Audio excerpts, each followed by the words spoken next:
अमेरिकी राष्ट्रपति Donald Trump काफ़ी बड़बोले नेता माने जाते हैं। वे सार्वजनिक मंचों, चुनावी रैलियों और सोशल मीडिया के माध्यम से सीधे और आक्रामक बयानबाजी करते हैं। पिछले कई महीनों से वे ईरान को धमकाते नजर आ रहे हैं। जंग से पहले, जंग के दौरान और अब सीज फायर के बीच भी वे ईरान पर जमकर बोलते हैं और धमकाते हैं। इसके अलावा भी दुनिया भर के देशों या नेताओं पर कोई ना कोई वो बयान देते ही रहते हैं। हालांकि चीन के दौरे पर पहुंचे ट्रंप के तेवर वहां बदले नजर आ रहे हैं। वैसे तो चीन पहुंचते ही ट्रंप का जोरदार स्वागत हुआ।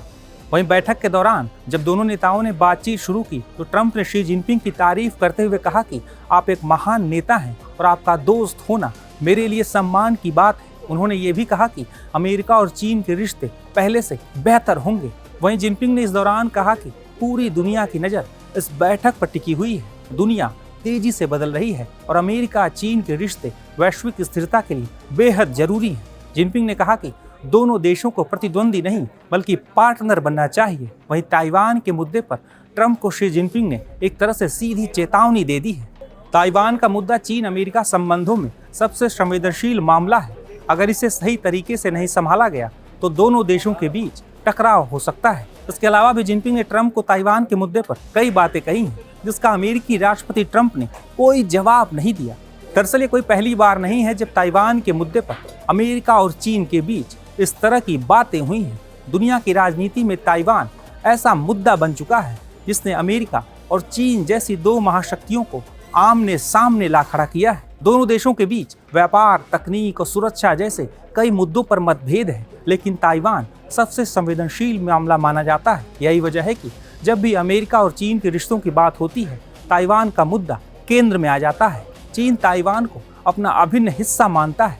चीन की सरकार का कहना है कि ताइवान ऐतिहासिक रूप से उसका क्षेत्र रहा है और भविष्य में चीन में उसका विलय होना निश्चित है। चीन वन चाइना पॉलिसी पर जोर देता है, जिसके मुताबिक दुनिया में केवल एक ही चीन है। चीन किसी भी देश द्वारा ताइवान को अलग राष्ट्र की तरह मान्यता देने का विरोध करता रहा है। तो वहीं दूसरी तरफ ताइवान की अपनी लोकतांत्रिक सरकार है, सेना है और प्रशासन है।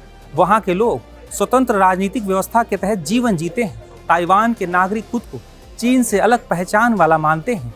यही स्थिति विवाद को और जटिल बना देती है। अमेरिका आधिकारिक रूप से ताइवान को स्वतंत्र देश तो नहीं मानता, लेकिन वो लंबे समय से ताइवान का समर्थन करता आया है। अमेरिका ताइवान को आधुनिक हथियार उपलब्ध कराता है और उसकी सुरक्षा को महत्वपूर्ण मानता है। चीन को लगता है कि अमेरिका ताइवान के जरिए एशिया में अपना प्रभाव बनाए रखना चाहता है और चीन की ताकत को रोकने की कोशिश कर रहा है। पिछले कुछ वर्षों में चीन ने ताइवान के आसपास सैन्य गतिविधियां बढ़ाई हैं। जवाब में अमेरिका ने भी अपने युद्धपोत और सैन्य सहयोग को मजबूत किया है, जिससे एशिया प्रशांत क्षेत्र में तनाव लगातार बढ़ रहा है।